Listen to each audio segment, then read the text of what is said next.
I think the first step in our journey towards becoming the best healthcare service in the world is to become the best at getting better.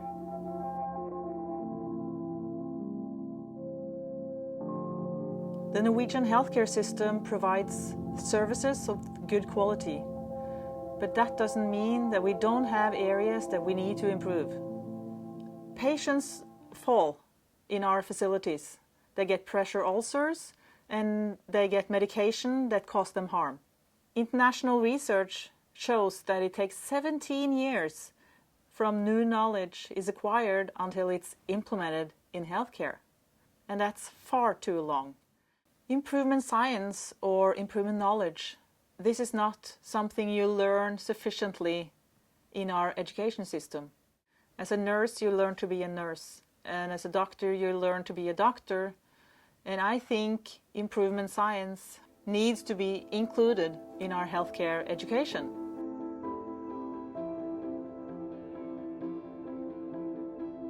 So all over Norway, thousands of teams are working with patient safety in order to keep track of all their patients with risk, and if they do everything they should do in order to prevent harm, they use Huddleboards.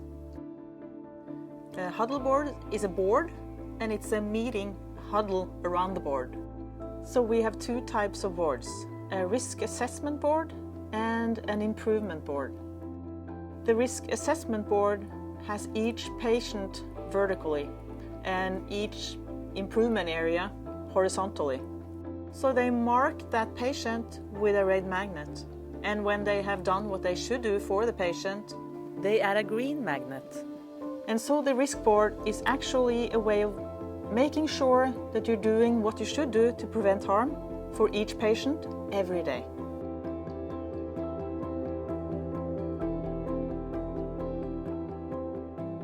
Patient involvement is a huge focus area in the patient safety program. And because of that, we urge every team to include the question, what is important to you?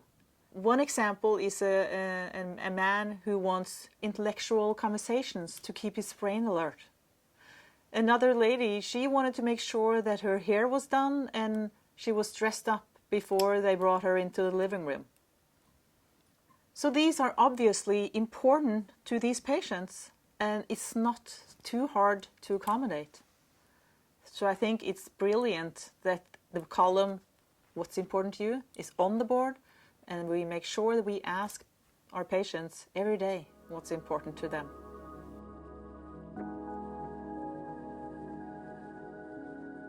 Making activities and results visible is a key success factor in improvement work. The risk assessment board, because it has person identifiable data on it, it belongs in the staff room. The improvement board belongs in the hall, in the ward where everybody can see it, where health personnel can see it, where the patients can see it, and where their families can see it. And oftentimes we see great ideas coming from patients and their families about improvement areas. In the improvement board, you don't look at each patient, but you look at the risk area. And you see if you are getting better results. For instance, for pressure ulcer, you will look at a graph. For the graphs that are showing an okay development, you leave it in the green column. But for those areas where you don't get results, you see that the falls are not reduced in your department, then you put that graph on the red column, indicating we are not satisfied with our results here. So when you have defined that as an improvement area, you go over to the right-hand corner of the board and you look at what ideas do we have in order to improve in this area. So after you prioritize your ideas, you simply define it in an action plan. Who's going to do what until next time in order to test out these ideas to see if we get better results on our graph next week. I'm all for using electronic Huddleboards when our IT systems are capable of providing them. But I'm not comfortable with harming patients while we wait for the perfect systems. My hope is that by the end of 2018, that we have professionals that are confident in their profession, but equally know their improvement work.